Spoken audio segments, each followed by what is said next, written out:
nessa missa nós vamos estar celebrando com aqueles que nos antecederam e que são os fundadores do grupo de oração.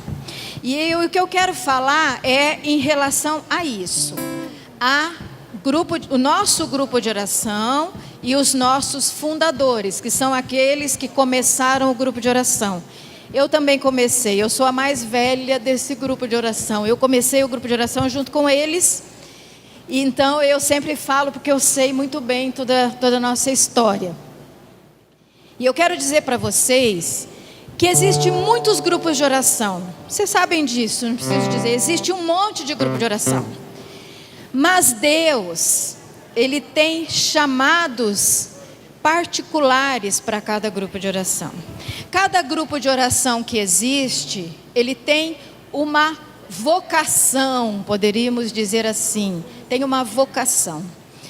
Nesses quase 30 anos de grupo de oração que eu estava aqui, ininterruptamente todos os anos e todos os dias do grupo de oração, eu vi muita gente que veio e muita gente que foi embora, não ficou no grupo de oração. Mas eu vi também um monte de gente que está aqui há anos e anos e anos e anos e anos, muitos anos, nem sei quantos, porque eu sou a mais velha, mas tem um monte de gente que foi entrando e foi ficando nesse grupo de oração. E eu quero dizer para você o que é que faz as pessoas ficarem nesse grupo de oração. Algumas vão para outros grupos de oração, outras nem sei para onde vão, outras vão para outras cidades, outras mudam de lugar.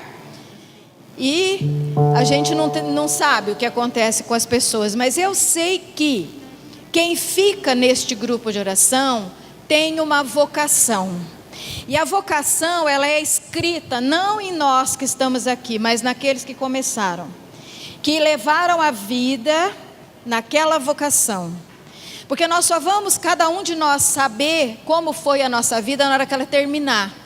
Por isso a palavra de Deus diz que você vigie, que você fique em pé, cuidado para que você não caia, porque não é agora que vai estar não vai estar escrita a nossa vida, ela está sendo escrita e ela vai terminar no dia que acabar o nosso tempo.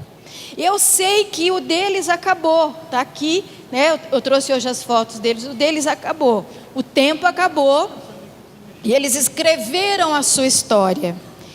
E na história da pessoa fica escrito a vocação da pessoa, que é para que ela serviu aqui na terra. Porque eu tenho certeza, embora você venha aqui para pedir pelo seu filho, pedir pelo marido, pedir pela situação financeira, pedir pelo trabalho, não é esse o teu chamado. O chamado é a vocação que nós temos, que eu tenho, que você tem e que eles tiveram. É um chamado de Deus para estar na terra com uma marca.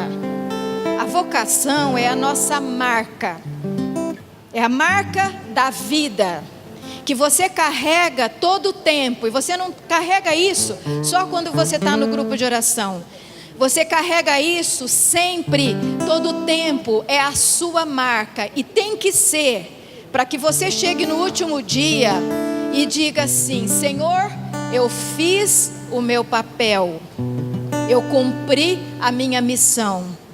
E o grupo de oração é o lugar aonde você escreve o seu papel. É aqui que eu estou, é aqui que eu vou servir a Jesus Cristo. Esta será a minha vida. Aproveita e fala para a pessoa do lado que ela é chamada para uma missão na terra. Ela não está aqui à toa, não. Se você pensa que você está aqui para rezar pelo filho, pelo marido, pelo trabalho, não é. Você está aqui porque tem um chamado de Deus para a sua vida, para cumprir uma missão aqui na terra. Por isso nós temos que vigiar para que a gente cumpra.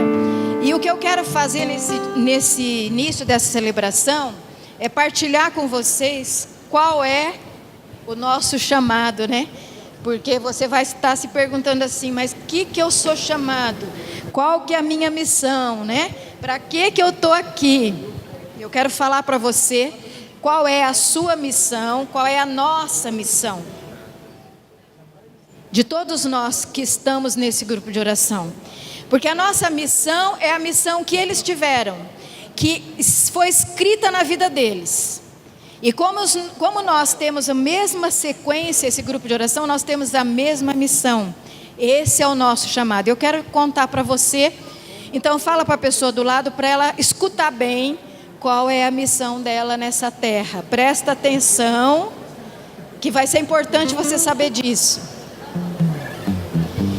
Eu vou ler um trechinho que está em Mateus capítulo 3, que nada mais é do que a pregação de João Batista.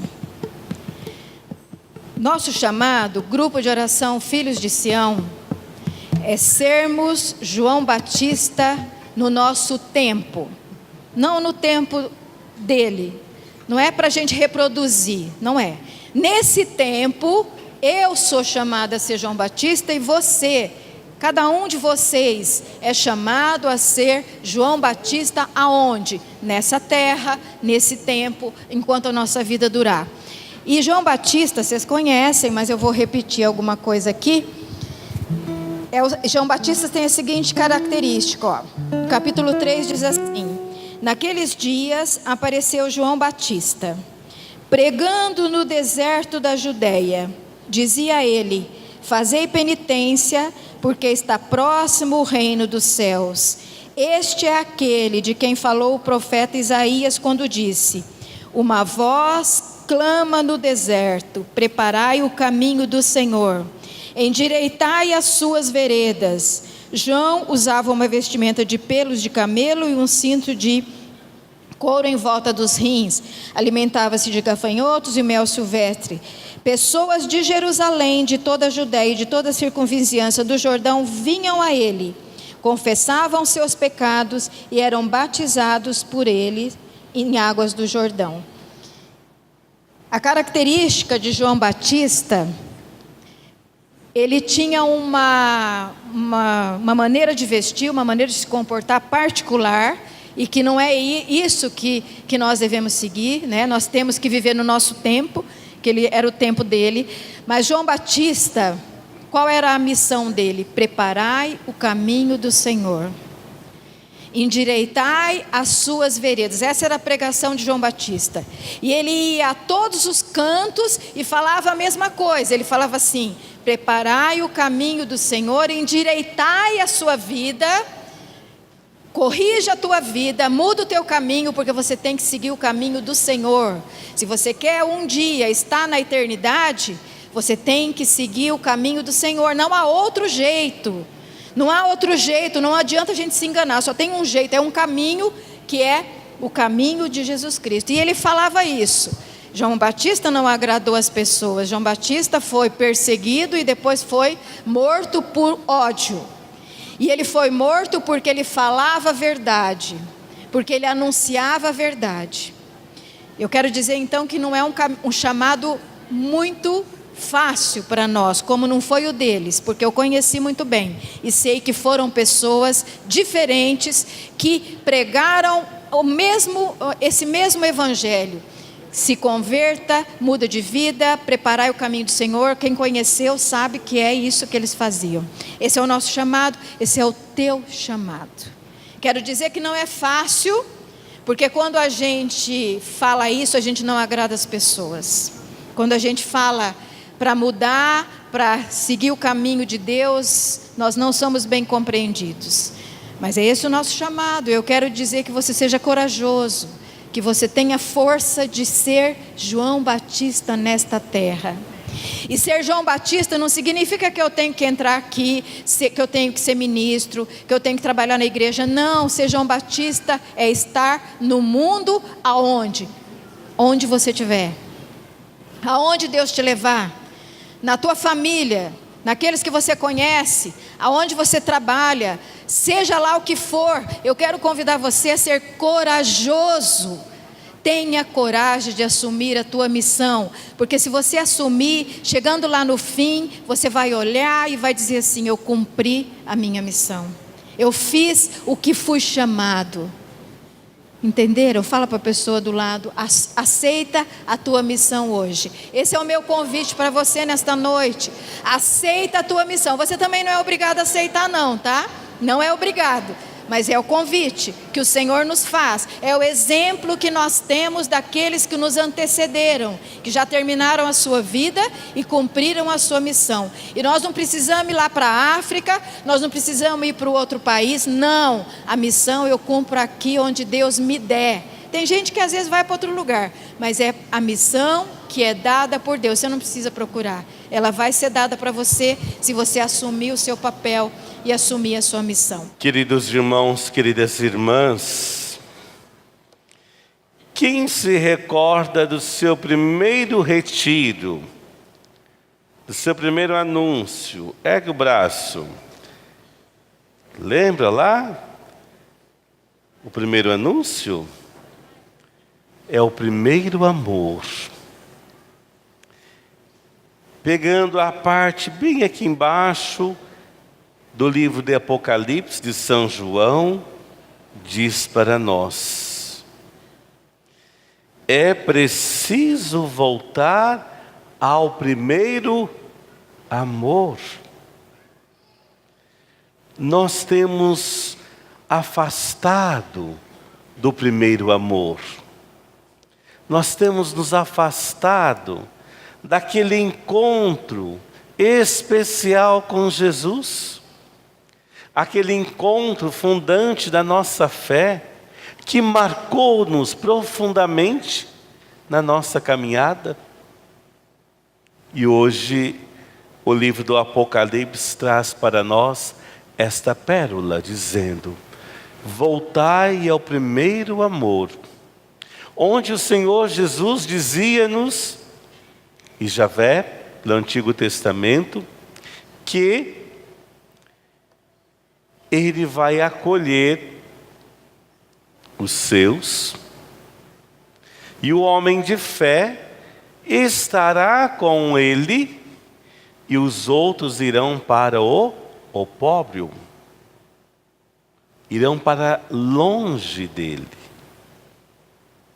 Mas o homem e a mulher de fé, que mantém a chama acesa do primeiro amor, este será eleito de Deus. Este será elevado junto de Deus. O que é a vida na terra, onde nós meditávamos sobre o cidadão do infinito. Nós não somos cidadão finito, mas somos cidadão do céu. Não somos da terra. Passamos pela terra, mas o nosso destino, o céu. E a Adriana vai dizer para nós: lindo céu, onde os anjos de Deus preparou para nós com amor. É lá que esses quartos estão, né? Nossos queridos irmãos, que hoje nós fazemos a memória deles. Quem é este? O Raul Pimenta, né? Filho. O pai também foi, né? O ano passado. Foi para onde? Para junto de Deus. Quem? A Cirlei, a esposa, né? Que está lá junto de Deus, a orar por nós, a interceder por nós. A Rosana, né? Sua irmã, né? Ela que é sua irmã, né? A Rosana, que vinha então de um momento de encontro da renovação, vocês lembram? E este aqui vocês conhecem? Quem que é? Dizem que eu pareço com ele, então tem que ser santo. Então, lindo céu, aonde o Pai preparou para nós com os anjos com muito amor. Mas hoje a palavra traz para nós o buscar voltar-se para Deus, converter-se de todo o nosso coração, para que quando chegar o momento que o Senhor nos chamar, nós vamos tranquilos. Eu sei que vocês não querem ir ninguém amanhã, né? Vocês querem depois de amanhã, 2050, né? Agora, enquanto estamos a caminho, enquanto estamos vivendo a escatologia, este momento do reino de Deus, Deus quer que a presença do seu reino comece aonde? Aqui e agora. Nós somos homens, mulheres, não do futuro, mas do presente. E o presente nós preparamos o futuro. O que vamos viver amanhã, preparamos hoje. Então o nosso futuro começa hoje. E o nosso futuro, então, é voltar ao primeiro amor.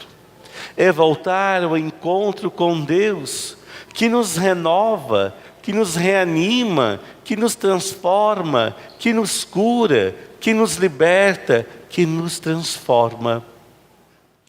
Quanta peleja, quanto fardo pesado nós carregamos sobre os ombros este ano, não é? Vocês que são empresários, quantos desafios. Então hoje vamos pedir ao Senhor que a sua graça, que a sua misericórdia, que a sua ternura, que o seu reino venha sobre nós. Que a sua graça seja derramada como chuva de bênção sobre nós. E nós precisamos. Quantas incertezas o ano passado, né? Você passou? Quantas? Será que o povo vai acompanhar? E depois a enfermidade de repente? E Deus foi conduzindo. E olha, a igreja cheia para a glória do Senhor. Então, meus irmãos, minhas irmãs, peçamos a graça. E o Senhor Jesus vem e nos mostra. Este evangelho vocês já meditaram esses dias, não lembram dele? Num domingo, então o padre não vai fazer a homilia dele inteirinha, não. Porque vocês meditaram no domingo anterior. Lembram? Do cego que levanta, lembram, né? O cego de Jericó. Qual foi a palavra dele para Jesus? Senhor, filho de Davi, tende piedade de mim. O cego reconhecer que Jesus é filho de Davi é reconhecer que Jesus é Deus, é o enviado do Pai. E nós temos que professar, proclamar em nossas vidas que este Filho de Deus está conosco nesta noite. E ele gritava. Então nós vamos gritar, nós vamos clamar o poder de Deus, vamos suplicar a Deus, porque o mundo nos manda calar, porque o inimigo nos manda calar, porque eles não querem que nós falemos, eles não querem que nós clamemos o Senhor, que peçamos ao Senhor a libertação, que peçamos ao Senhor a graça. Mas quer que a gente fique contando as desgraças que aconteceram em 2018. Quantos acidentes aconteceram em 2018?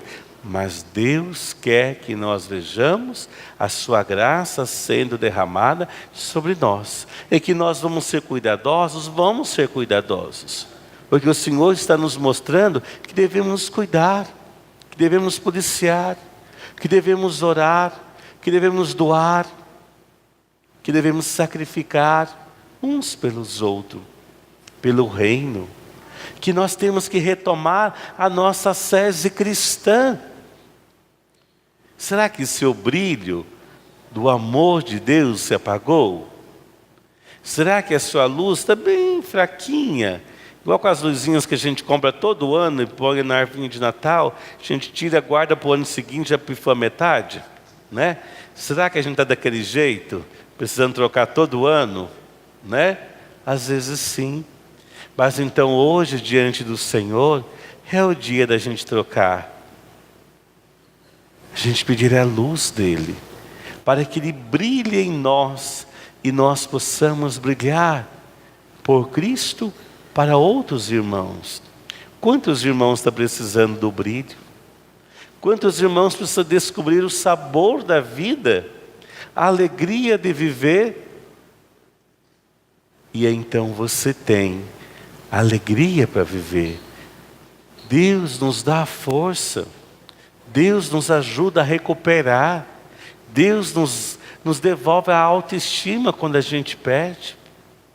E aí tem que dizer aquilo que ele falou, cego. Cego de Bartimeu, o que queres que eu vos faça? Que? Vocês são cegos, eu sou Jesus. Cegos de Bartimeu, o que queres que eu vos faça? Que eu veja de novo. Ah, de novo? Então quer dizer que você já via antes, mas houve algo na sua trajetória que você perdeu a visão. Mas ele não perdeu a visão interior, porque soube reconhecer Jesus. Então o que você perdeu na sua vida?